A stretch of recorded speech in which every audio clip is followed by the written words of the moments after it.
오늘은 요리문답 제86문과 87문을 다룰 텐데 이 주제는 믿음과 회개입니다. 제86문은 예수 그리스도를 믿는 믿음은 무엇입니까? 또 87문은 생명에 이르는 회개는 무엇입니까? 이렇게 각각 믿음과 회개에 대해서 질문을 하고 그에 대해서 가르침을 주고 있습니다. 86문의 답은 예수 그리스도를 믿는 믿음은 구원의 은혜인데 이로 말미암아 복음 안에서 우리에게 주신 대로 구원을 얻기 위하여 그를 영접하고 그만 의지하는 것입니다. 즉 복음으로 우리에게 이미 제시된 그리스도를 우리가 믿고 의지하는 것이 믿음이다. 이렇게 가르치고 있습니다.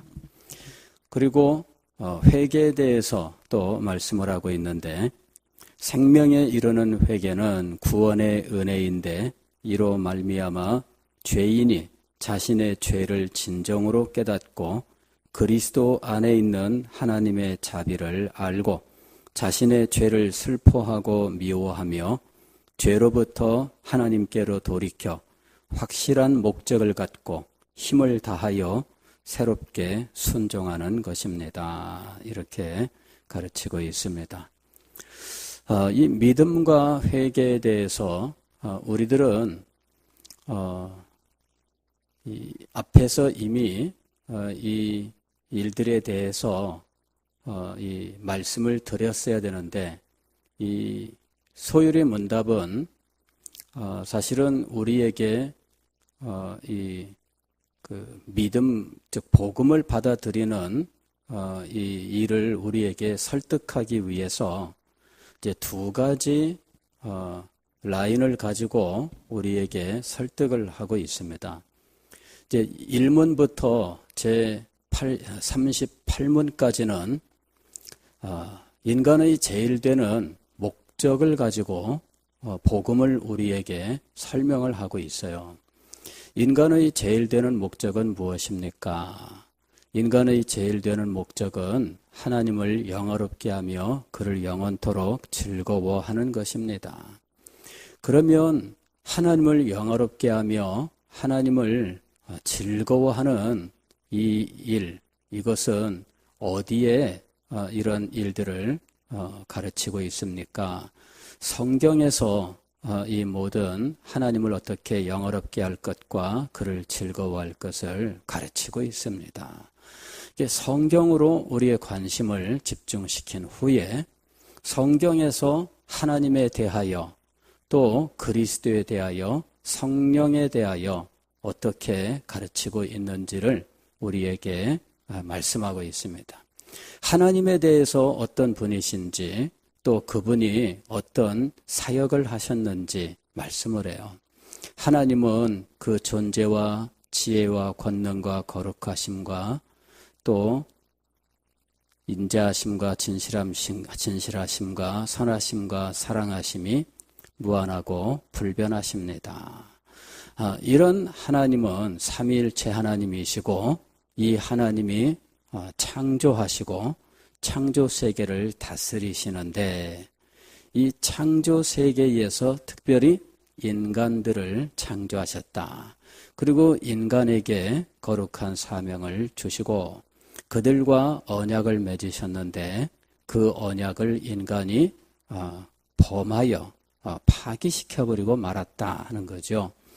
그래서 인간이 구원 얻을 수 있도록 하나님이 은혜 언약을 세우시고 그 은혜 언약 속에서 구속자가 죄인들의 죄값을 치르시면 그를 믿는 자에게 회복의 은혜를 주시기로, 즉 구원의 은혜를 주시기로 이제 약속을 하신 겁니다. 그러면서 자연스럽게 그 은혜 언약에서 우리 죄인들의 구속자, 즉 중보자가 되시는 분은 누구인가? 그는 성부, 성자, 성령 삼위 하나님 가운데 성자이신데 이분이 그의 생애를 통해서 즉 하나님이시지만 육신을 입고 이 땅에 내려오시고 또 육신을 입고 이 땅에서 하나님의 뜻을 이루셨는데 그분의 생애는 낮아지심과 높아지심이라고 하는 두 가지 모습으로 설명할 수 있다는 거죠. 그분이 성육신하시고 율법에 복종하시고 고난을 받으시고 십자가 위에서 죽으시기까지 이게 낮아지심이라면 부활하시고 승천하시고 하나님 우편 보좌에 앉으시고 심판주로 재림하시는 것은 높아지심이에요. 이런 낮아지심과 높아지심 이 생애를 통해서 예수님은 구속자로서 이 구속의 사역을 완성하십니다. 그것이 선명하게 드러나는 것이 십자가와 부활인 것이죠. 그런데 바로 이 그리스도께서 행하신 이 구속 사역을 죄인들에게 적용해서 구원을 받게 하는 일을 하시는 분이 계신데 그분이 성령이시라는 거죠. 그래서 성령의 구원 사역, 즉 그리스도께서 행하신 이 중보자, 구속자의 사역을 그건 구속자로서 그리스도께서 행하신 것이고 그것이 막상 죄인에게 적용되기 위해서는 성령의 역사가 있어야 한다 해서 성령의 역사를 설명하고 있는데 성령의 역사는 한마디로 효력 있는 부르심이란 말로 설명을 했어요. 그리고 이 효력 있는 부르심을 통해서 칭의, 양자됨, 또 성화라고 하는 이 유익이 임하게 되고 그 유익으로부터 우리는 갖가지 은혜들을 받아 누리게 되는데 하나님의 사랑과 양심의 평안과 성령 안에서의 기쁨과 또 은혜가 날마다 증가하는 것과 그리고 성도의 견인, 마침내 영화에 이르기까지 이런 성령의 은혜로운 구원 사역이 있다 하는 것입니다. 이렇게 해서 하나님을 영화롭게 하는 것으로부터 출발을 해서 영광스러운 이 영원한 생명에 이르기까지 이 하나의 과정을 통해서 복음을 설명한 거예요.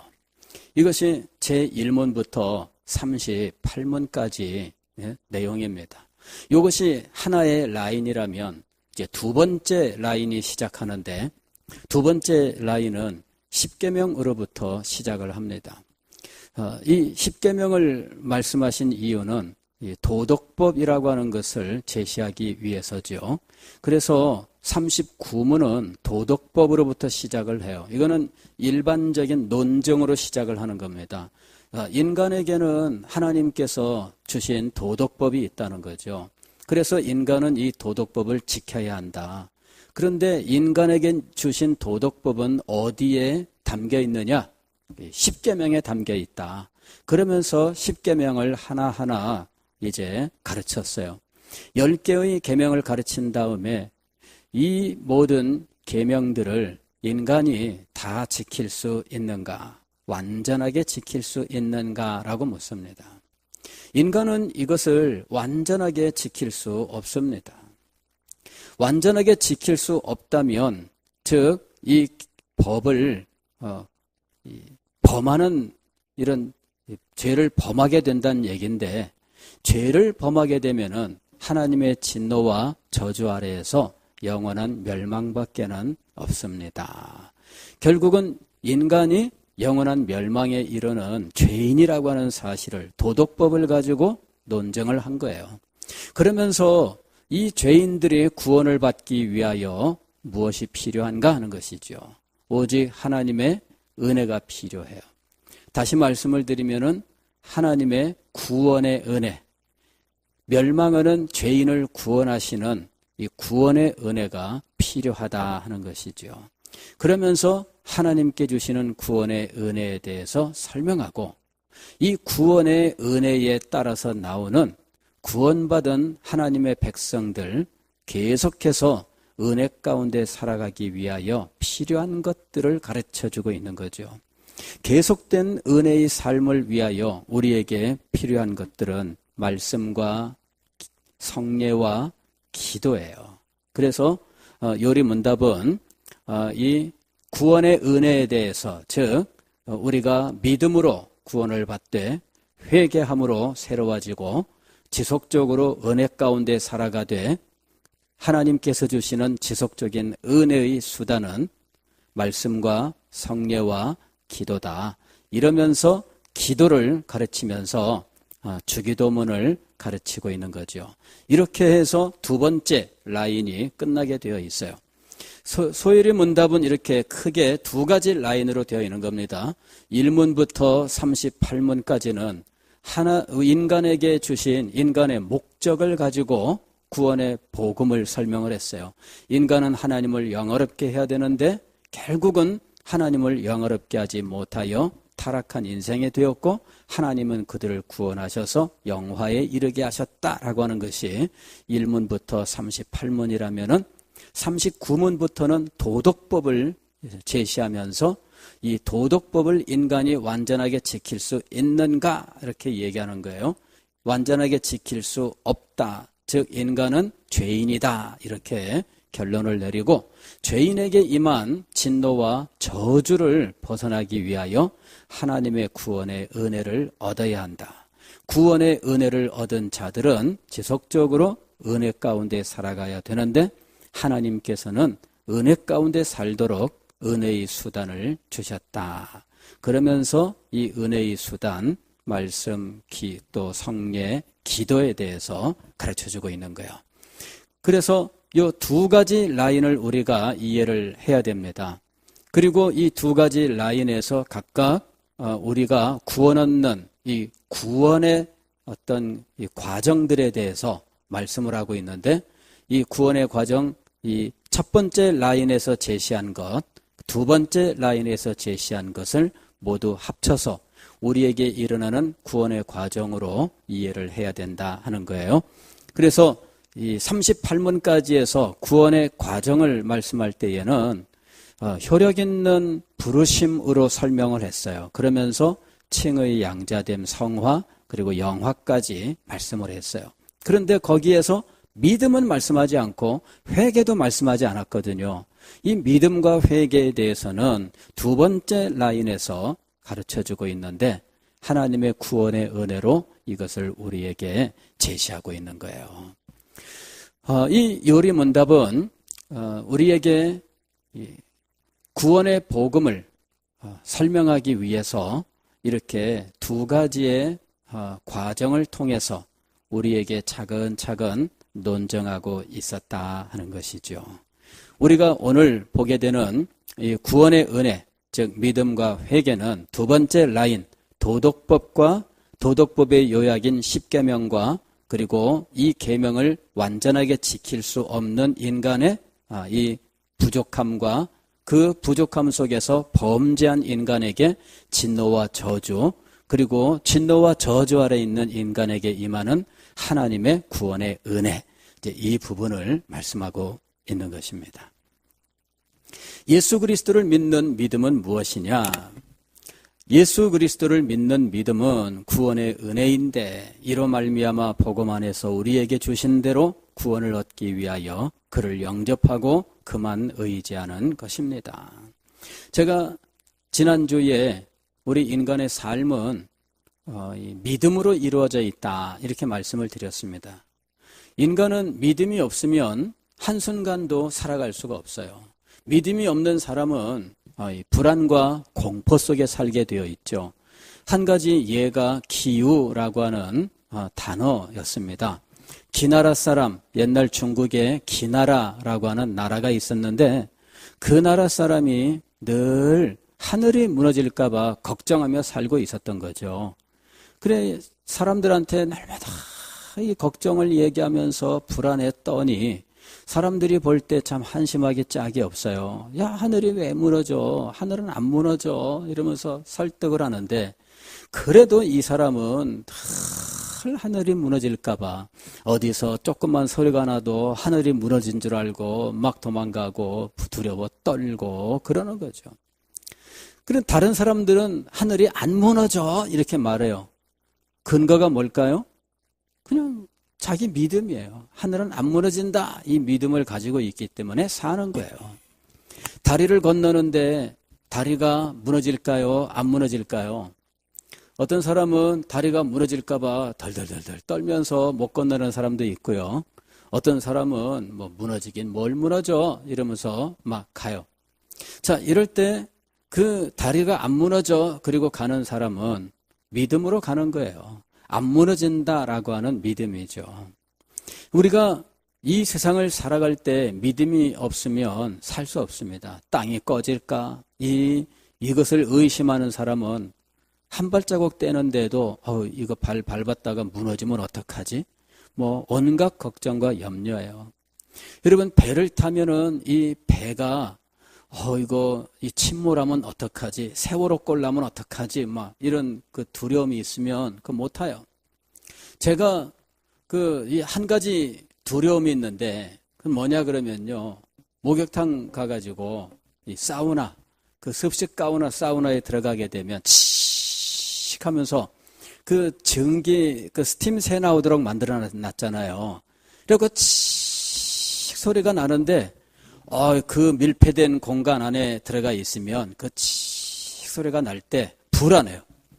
어느 순간 저것이 뽕 터지면은 이 스팀과 뜨거운 물이 확 하고 이게 터져 나올 것이고 나는 지금 빨가벗고 있는데 이 스팀과 뜨거운 물이 확 하고 터지면 이 속에서 나는 그야말로 그냥 홀라당 익어버릴 텐데 이거 두렵잖아요. 그죠? 두려워요. 그래서 제가 그 습식 사우나에 들어갈 때마다 불안해요. 문 가장 가까운 곳에 서가지고 그냥 조금만 이 기색만 있으면 내 문 열고 팍 튀어나가야 되겠다. 그러면 안 들어가면 되지. 근데 또 이게 사우나 안 들어가면 또 그냥 가서 샤워만 하고 나올 것 같으면 또 뭐하러 거길 가요. 그래 어느 날 제가 그런 생각을 했어요. 그 날마다 이 사우나에 들어오면서 맨날 이거 터질까 이런 두려움 속에 들어와 있는 거 이거 이래서야 되겠나 그런 마음이 들었어요. 그러면서 이거를 공사할 때 공사하는 사람들이 그래도 모든 경우의 수를 따져서 그 이상으로 안전하게 공사를 해놓지 않았겠나. 그 믿음이 없으면 못 들어가는 거죠. 그래서 그걸 믿기로 했어요. 이 사람들이 이것이 뻥 하고 터지지 않도록 그래도 자기들이 공사할 때 튼튼하게 했고 그 다음에 이 목욕탕을 운영하는 사람들은 날마다 사우나 점검하지 않겠나. 이제 그걸 믿어야 되는 거예요. 그래서 제가 마음속으로 믿기로 결심을 했습니다. 믿자. 이거는 공사를 제대로 했고 또 날마다 점검을 하는 거야. 그래서 이상이 없는 거야. 믿자. 자, 이 믿음을 제가 다짐을 했어요. 그리고 그 다음부터 내가 사우나 이거 늘 불안해하면서 이거 이럴 필요 없다. 오히려 내가 더 가서 내가 이 두려움을 극복하리라. 이런 마음을 가지고 사우나에 무조건 들어갔어요. 믿는다 이러면서 그리고 사우나에 무조건 밀고 들어갑니다. 이 두려움 속에서 이걸 이용하지 못하면 안 된다. 두려움 때문에 이거를 피하면 나는 앞으로도 계속 그럴 거예요. 일부러라도 두려운 그것을 극복하기 위해서 찾아갔어요. 찾아갔어요. 여러분, 믿음으로 이루어져 있어요. 우리의 삶은. 제가 이 목사 처음 안수를 받고 이 어느 교회에서 부목사 사역을 하는데 아침에 이 신방용 이 승합차를 타고 우리 운전기사 집사님이 운전을 해서 이제 신방을 나가는데 나갈 때마다 마음속에 이 차가 가다가 앞에 차 뻥 받으면 승합차 이 제일 앞에 앉아 있는데 이거 대책 없다 이거죠. 그때는 지금처럼 이 그 안전띠 의무적으로 메고 다니는 시대가 아니었습니다. 그때는 이거 매면 사람이 쪼잔하게 보이는 그런 시대였거든요. 그래서 안전띠 안 매는 시대였어요. 안전띠 매라 그래도 이거 사람이 뭐 그렇게 겁쟁이야 이렇게 하면서 안 매던 시대예요. 근데 이 나가면서 늘 불안한 거죠. 이거 아침에 나가다가 앞에 꽝 하면은 늘 이거 제일 먼저 이 충돌하면 내가 제일 피해를 먼저 입게 되고 가장 크게 입게 되는데 이거 오늘 사고 나지 않을까? 이거 사고 나지 않을까? 근데 그런 생각하는데 가슴이 둥둥둥둥둥둥 하면서 이 숨쉬기도 어려울 정도로 막 이렇게 두근두근두근 하면서 불안해지는 거 있죠. 날마다 불안했어요.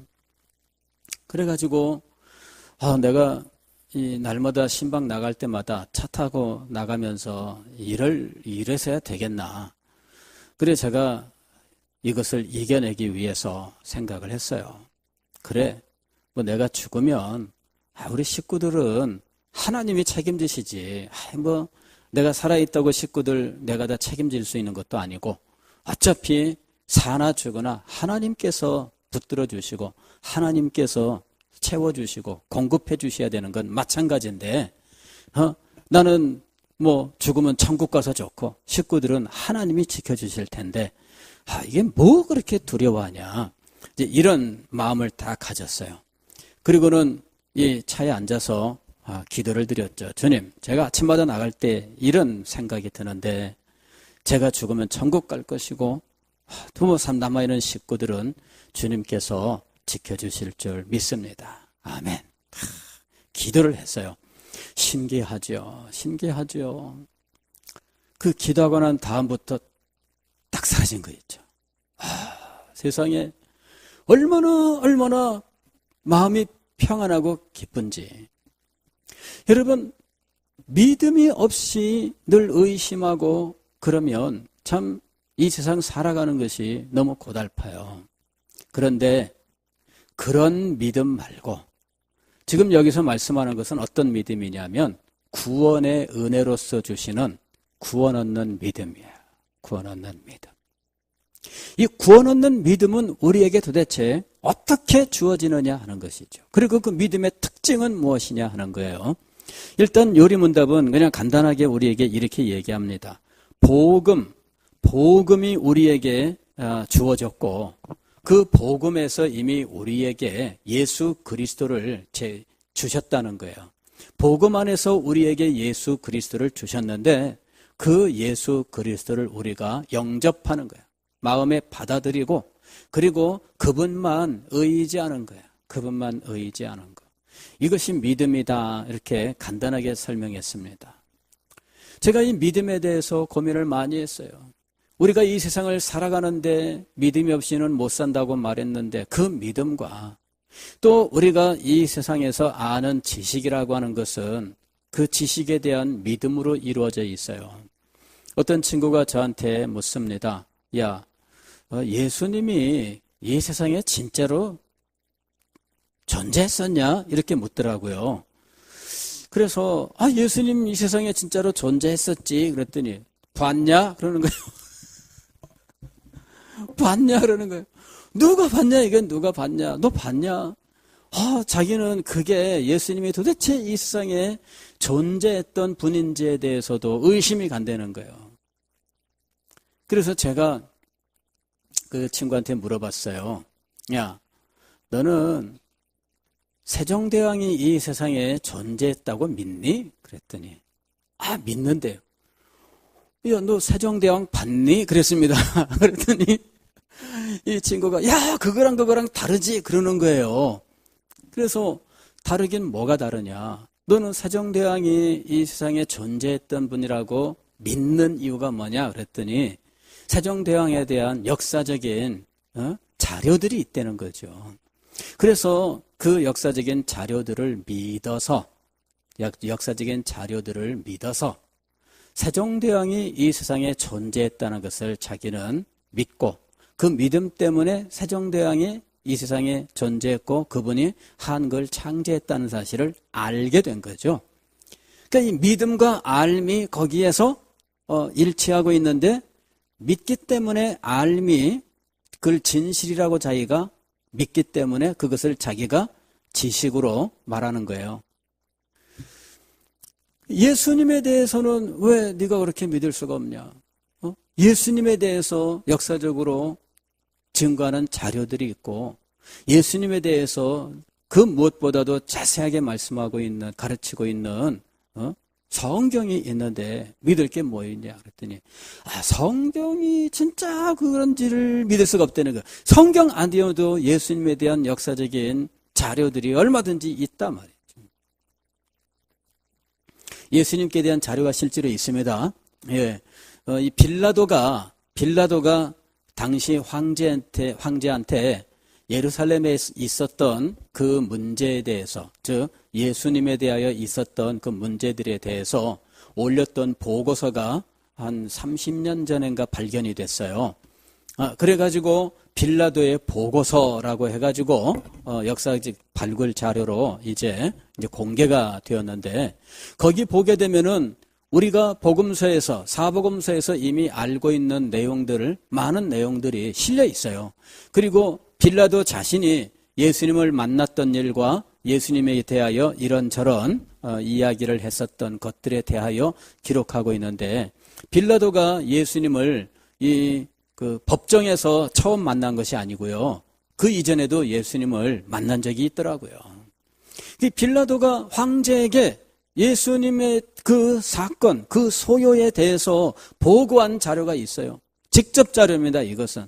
왜냐하면 예수님을 직접 만난 사람의 자료인데 예수님의 제자가 아닌 사람으로서 예수님을 만났던 그 당사자의 보고서예요. 그리고 그 당시에 이 예수님에 대한 역사적 자료들이 있다는 거죠.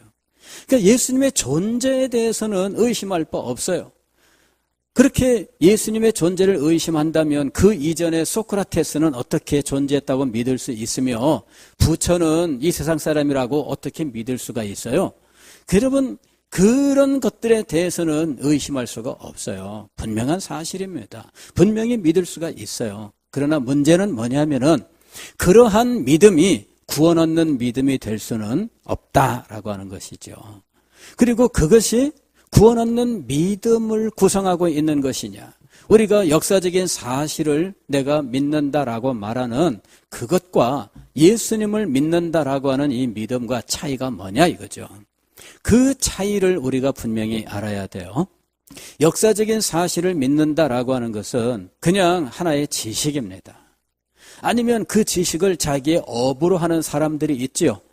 대학 교수 같은 사람들이라든지 이런 사람들은 그 지식을 자기의 업으로 해서 살아갈 겁니다. 그러나 예수 그리스도를 믿는다라고 할 때 그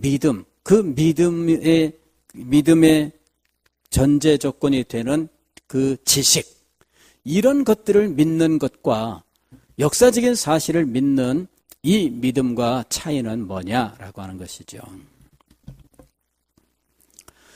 복음을 믿는다고 하는 것은 하나님을 믿는다는 거예요. 하나님께서 복음을 우리에게 주셨습니다. 그래서 복음을 믿는 것은 하나님을 믿는 거예요. 그리고 하나님께서 제시하신 이 구원의 방법, 이 구원의 도리, 이것을 믿는다라고 하는 것이죠. 그런데 이것을 믿는 것은 단지 우리의 지식으로만 남지 않습니다. 우리의 지식이 아니라 지적인 분명한 깨달음, 그리고 그 사실을 진실, 그리고 진리라고 우리가 인정하는 이런 지적인 동의, 이런 것들이 분명히 있어야 되지만 그것과 더불어서 이 사실을 알게 되므로 우리의 인격 전부에 나타나는 우리의 인격의 반응이 있어요. 오늘 우리 요리문답을 보게 되면은 이렇게 돼 있어요. 복음 안에서 우리에게 주신 대로 구원을 얻기 위하여 그를 영접하고, 이렇게 얘기했습니다. 영접하고라고 번역을 했는데 영어로는 receive라고 하는 뭐냐면 받아들이는 거예요. 받아들이는 거. 그냥 단지 안다라고 하는 것이 아니라 받아들이는 건데, 우리가 이것을 인격적으로 받아들이는 것을 의미해요. 지적으로 받아들이는 것이 아니라 인격적으로 받아들이는 거예요. 그래서 이것이 그냥 receive, 받아들인다는 거예요. 그 다음에 그분만을 의지하는 것입니다. 이렇게 의지하는 것입니다. 그런데 영어로는 rest in이라고 되어 있어요. rest in. 이건 뭐냐면은 그분 안에서만 안식한다는 말이야. 그분 안에서. 그러니까 이 표현 자체가 인격적인 것을 의미해요. 그리고 삶을 의미하고 있습니다. 그러니까 단지 지적인 것이 아니에요. 세종대왕 어디 책을 보니까 그분에 대해서 이렇게 말하고 있더라. 그걸 알아서 맞아. 그 다음부터 그 사실을 틀림없이 확신하고 누구에게든지 야, 세종대왕이 한글을 만들었대. 지편전을 설치하고 그 다음에 이런 그 사람들을 불러서 젊은 학자들로 한글을 연구하게 하고 그렇게 했대. 확신 가운데 이야기를 하잖아요. 그럴 때의 그 확신은 그냥 지적인 거예요. 그런데 예수 그리스도 이 복음은 우리에게 지식으로 전해집니다. 즉 하나님께서 계신데 그 하나님이 인간을 창조하셨고 그 하나님과 인간 사이에는 행위 언약을 맺었는데 인간이 행위 언약을 범함으로 인간은 죄를 짓고 죽게 되었고 하나님은 그를 구원하기 위하여 은혜 언약을 맺었고 중보자를 주셨고 중보자는 예수님인데 이 땅에 오셔서 이러한 내용, 지적인 내용으로 되어 있어요. 그런데 이런 지적인 내용들을 우리가 복음으로 전파하는 거예요. 그런데 이 지적인 내용들을 우리들이 들었을 때 그것을 우리가 내용을 들어보고 그 다음에 그렇게 된 거여서 그리고 확신을 했어요. 그 정도는 지적인 거예요. 그 정도는 지적인 거예요. 그런데 그것이 아니라 우리의 인격 전부에 이 지식이 작용을 해야 돼요. 지적으로도 우리는 분명하게 깨닫고 동의를 해야 돼요. 진정으로 이것이 진리라고 하는 사실, 참이다라고 하는 것, 참이다라고 하는 사실을 우리가 인정을 해야 돼요. 그리고 이 지식이, 이 내용이 가지고 있는 그 엄청난 것들이 우리의 인격에 영향을 주게 되어 있어요. 가령 우리가 어떤 사실을 알게 되면 우리의 생각과 삶이 변화되는 이런 지식들이 있습니다. 가령 이런 거예요. 담배를 피우면은 폐암에 걸릴 확률이 큽니다. 그리고 그것이 참입니다라고 과학적으로 증명되었고 의학적으로 증명되었습니다. 하게 되면 그 지식은 담배에 대한 우리의 생각에 영향을 미치고요. 담배를 피우는 행위에 대하여 우리는 끊어야 되겠다. 이런 마음의 결단이 있게 되는 거예요. 그러니까 지식이 그 사람의 생각과 이 행동에 영향을 미치는 그런 효과를 가져오게 돼 있어요. 가령 이것을 먹으면 고혈압도 고치고 무슨 이러면서 만병통치라고 하는 이런 식품들이 있습니다. 그런 것들을 먹으면 만병통치가 된다는 거예요. 그러면 그런 증세를 가지고 있는 사람들한테는 그것이 굉장히 그 귀에 쏙쏙 들어오는 그런 복음이 되는 거죠. 세상에 그런 것이 있어서 이러면서 그것을 먹고 그리고 병을 고치고 싶다라든지 건강을 회복하고 싶다. 이런 마음을 갖고 행동으로 옮기게 돼요. 즉 우리의 지식들, 우리가 알게 된 어떤 지식들은 실제로 그 사람의 생각을 바꾸고 그 사람의 행동을 바꾸어 놓는 효과를 가져오는 일들이 많이 있어요. 어떤 사람은 이렇게 하면은 그 생활 습관은 이런 병을 가져온대. 그걸 알게 되면 이 습관을 고치려는 마음을 가져요. 그런데 무엇보다 가장 그 영향을 크게 미치는 건 이런 겁니다. 불치병에 걸린 사람이 이걸 먹으면 낫는데라고 하는 정보를 알게 되었을 때, 이 정보는 지식이에요. 그럴 때 그 지식은 이 사람이 정말 간절하게 소망하는 지식이고 그것을 구해서 먹고 싶어 하는 간절한 마음이 들어요. 그래서 이런 사람들의 심리를 이용해서 이 암 환자들한테는 암의 특효라고 하는 수없이 많은 수백 가지의 이 항암 식품들을 가지고 유혹하는 일들이 많아요. 근데 그걸 먹고 암을 고쳤다라고 하는 사람들이 있어요. 근데 우리가 분명히 알아야 될 거는 항암 식품을 먹어서 암을 고치는 일은 없다는 거예요. 그건 식품입니다. 약품이 아니라. 식품이란 말은 뭐냐면은 의학적 효과가 없다는 거예요.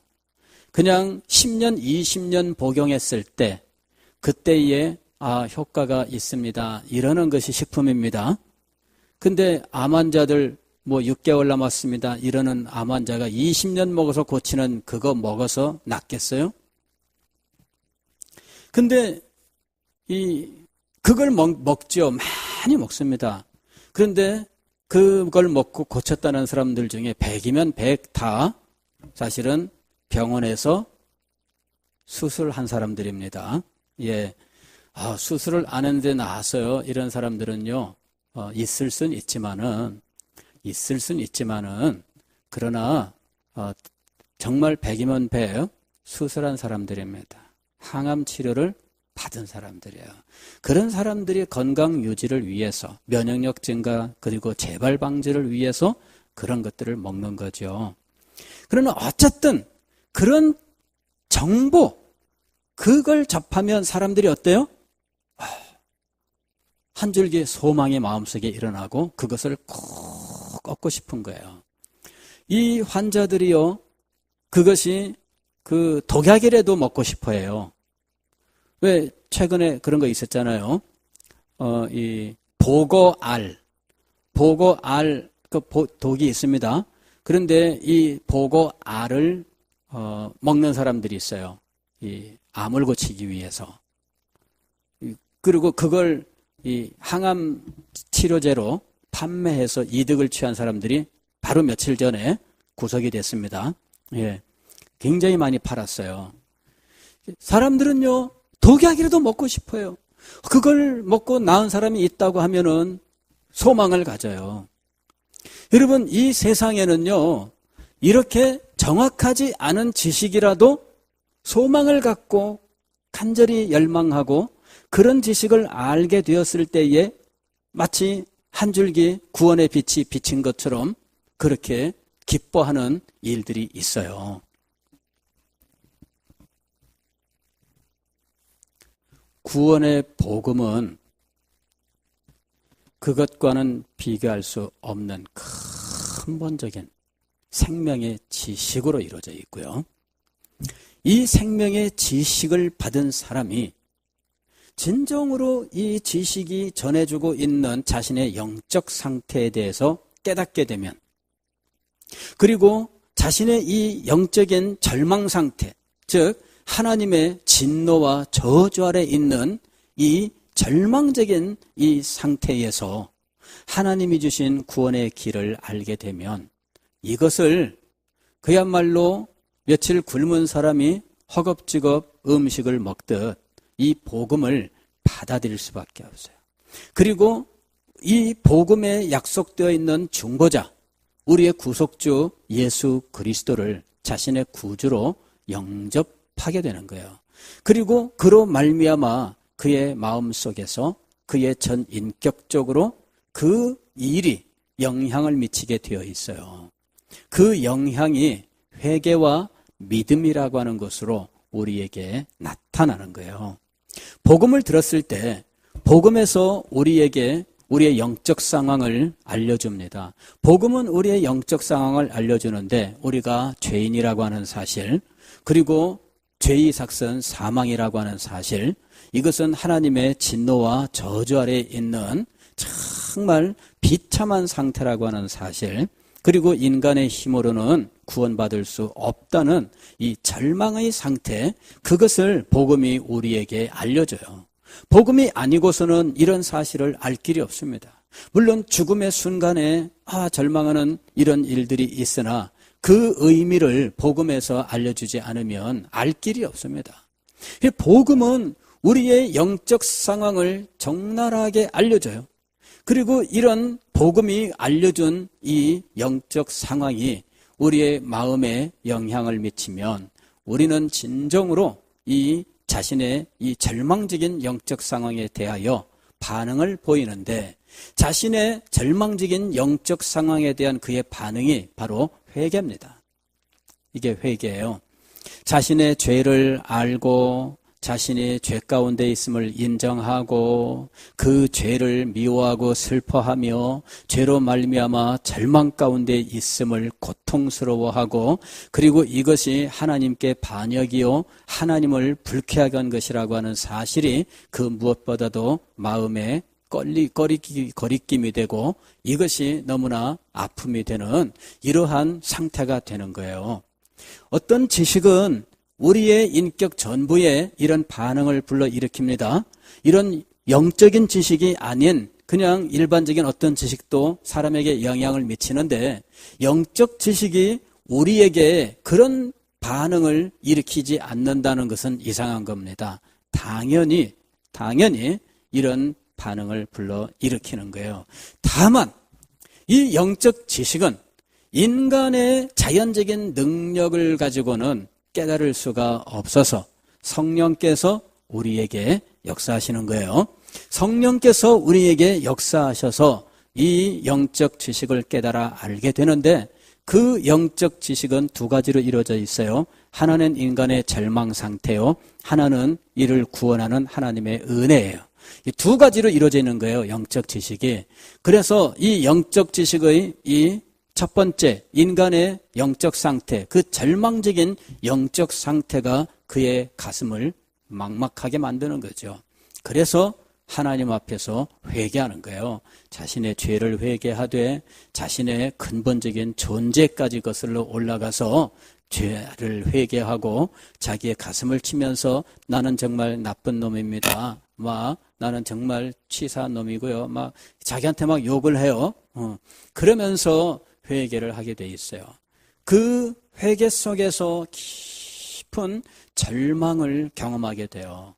나는 이 죄로 정말 철저하게 죄악 덩어리가 되어 있는데, 이런 죄악 덩어리, 이런 상태에서 내가 살아서 뭐하냐 이러는 어떤 절망 상태까지 가요. 그런 절망 상태 속에서 어느 순간 갑자기 확 하면서 하늘이 열리는데, 그가 이미 들었던 하나님의 은혜, 구원의 은혜인 이 예수 그리스도 십자가의 그 영광스러움이 그의 눈앞에 갑자기 확 하고 열리는 거예요. 우리가 복음을 받아서 정상적으로 예수님을 믿을 때 사실 이런 죄의 회개, 이 절망 상태 속에서 회개하는 이 상황 속에 들어가요. 이것이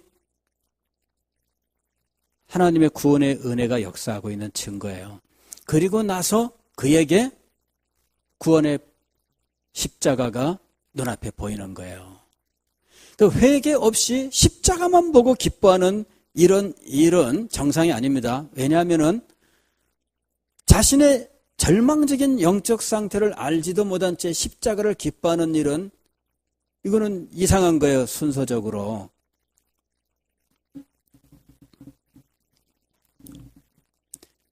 절망 상태에 있을 때 십자가가 그에게 구원의 빛으로 확 하고 열리는 거예요. 이게 성령의 역사예요.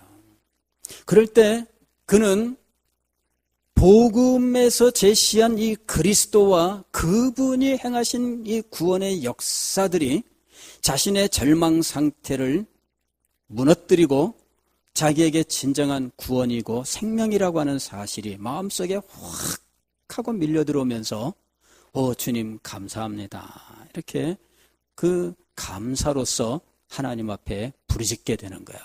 그러면서 예수님 나의 구주 되심을 제가 감사합니다. 예수님 십자가에 두고 죽으심을 정말 감사합니다. 예수님의 피 흘리심 정말 감사합니다. 이러면서 복음의 모든 사실들을 아주 큰 기쁨으로 받아들이고, 그로 말미암아 마음속에 평안과 기쁨이 막 샘솟아 오르면서 그의 눈앞에 모든 것이 달라지는 거예요. 온 세계가 밝게 빛나면서 그 이전과 그 이후의 세상은 전혀 다른 세상처럼 보이는 거죠. 이제 이런 놀라운 구원의 은혜가 우리에게 임하는 거예요. 지금 이 요리문답은 바로 이와 같은 구원의 은혜로서 우리에게 하나님께서 주시는 이 믿음과 회개에 대해서 가르쳐주고 있는 것이죠. 이 구원의 은혜를 받은 자마다 주님 앞에 그 은혜를 감사하면서 자신의 모든 것을 다 바쳐 헌신하는 삶을 살게 되는 것입니다. 기도하겠습니다.